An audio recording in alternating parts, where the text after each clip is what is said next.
le loup et les 7 chevreaux.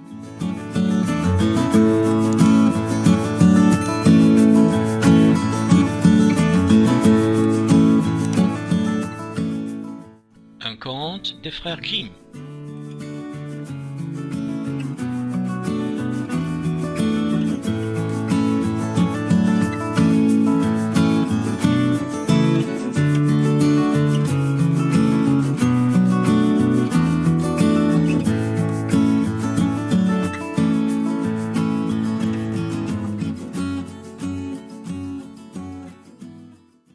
Il était une fois une chèvre qui avait 7 chevreaux. Elle les aimait comme chaque mère aime ses petits. Un jour, elle voulait aller dans la forêt pour apporter quelque chose à manger. Elle les rassembla tous les 7 et leur dit: « Je dois aller dans la forêt, mes chers enfants. Faites attention au loup. S'il arrivait à rentrer dans la maison, il vous mangerait tout cru. Ce bandit sait jouer la comédie, mais il a une voix rauque et des pattes noires. C'est ainsi que vous le reconnaîtrez. »« Ne t'inquiète pas, maman, répondirent les chevreaux. Nous ferons attention, tu peux t'en aller sans crainte. » La vieille chèvre bêla de satisfaction et s'en alla.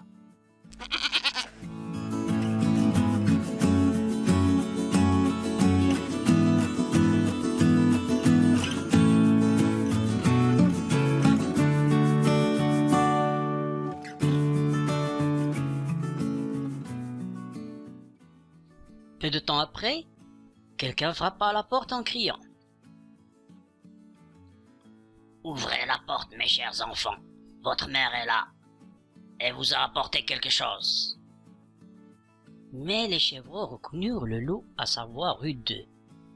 « Nous ne t'ouvrirons pas, cria-t-il. Tu n'es pas notre maman.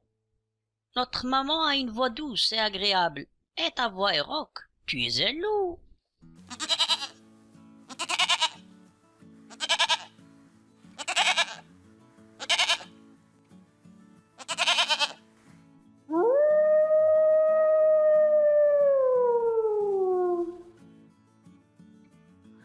Le loup partit chez le marchand et acheta un grand morceau de craie.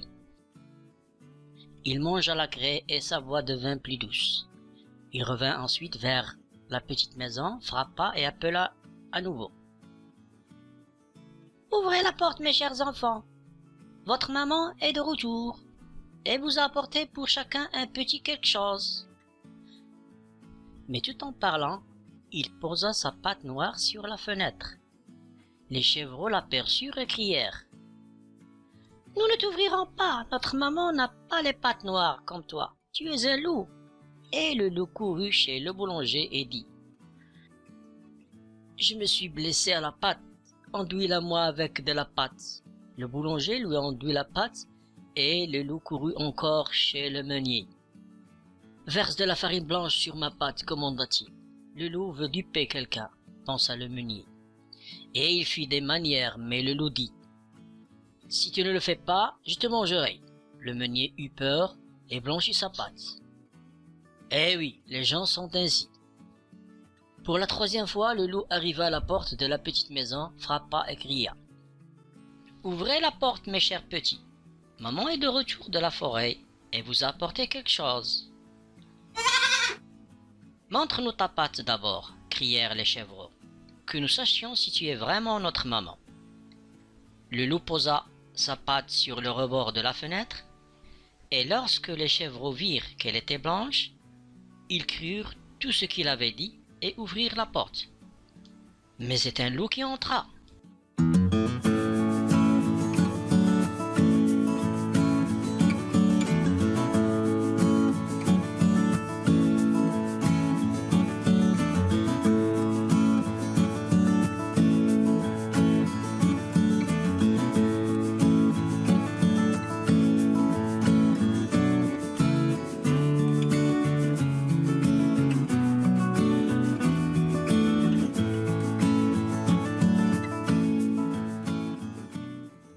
Les chevreaux prirent peur et voulurent se cacher. L'un sauta sous la table, un autre dans le lit, le troisième dans le poêle, le quatrième dans la cuisine, le cinquième s'enferma dans l'armoire, le sixième se cacha sous le lavabo et le septième dans la pendule. Mais le loup les trouva et ne traîna pas. Il avala les chevreaux, l'un après l'autre. Le seul qu'il ne trouva pas était celui caché dans la pendule. Lorsque le loup fut rassasié, il se retira, se coucha sur le pré vert et s'endormit.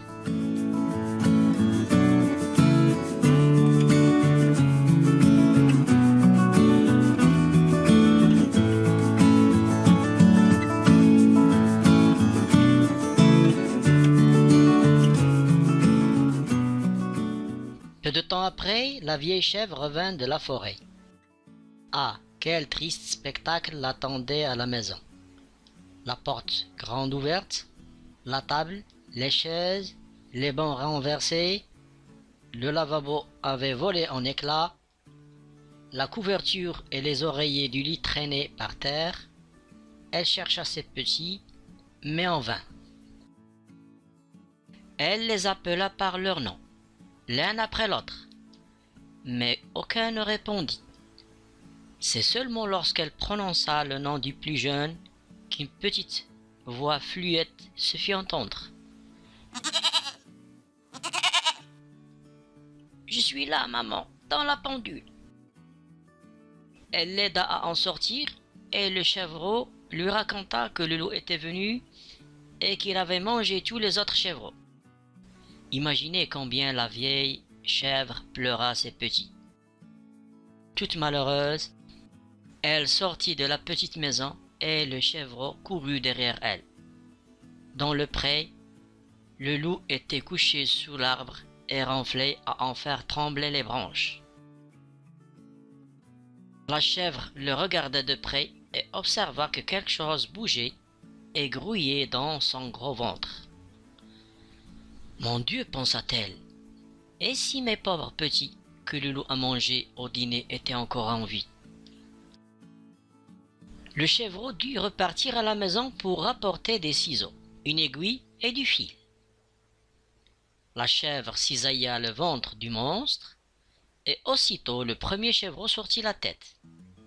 Elle continua et les 6 chevreaux en sortirent, l'un après l'autre, tous sains et saufs, car dans sa hâte, le loup glouton les avait avalés tout entiers. Quel bonheur! Les chevreaux se blottirent contre leur chère maman, puis gambadèrent comme le tailleur à ses noces.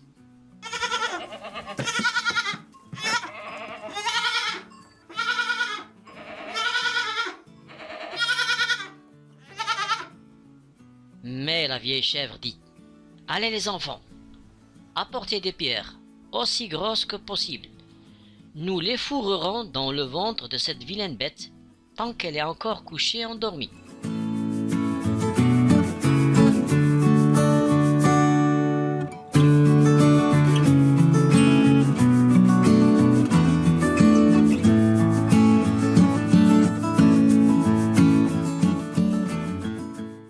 Et les 7 chevreaux roulèrent les pierres et enfarcirent le ventre du loup jusqu'à ce qu'il soit plat. La vieille chèvre le recousit vite, de sorte que le loup ne s'aperçut de rien et ne bougea même pas. Quand il se réveilla enfin, il se leva et comme les pierres lui pesaient dans l'estomac, il eut très soif. Il voulut aller au puits pour boire, mais comme il se balançait en marchant, les pierres dans son ventre grondaient.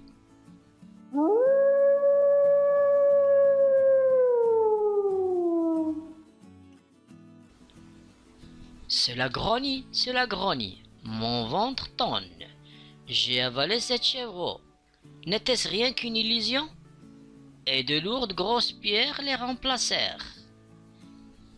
Il alla jusqu'au puits, se pencha et but. Les lourdes pierres le tirèrent sous l'eau et le loup se noya lamentablement. Les 7 chevreaux accoururent alors et se mirent à crier. Le loup est mort, c'en est fini de lui. Le loup est mort, c'en est fini de lui. Le loup est mort, c'en est fini de lui. Et ils se mirent à danser autour du puits, et la vieille chèvre dansa avec eux.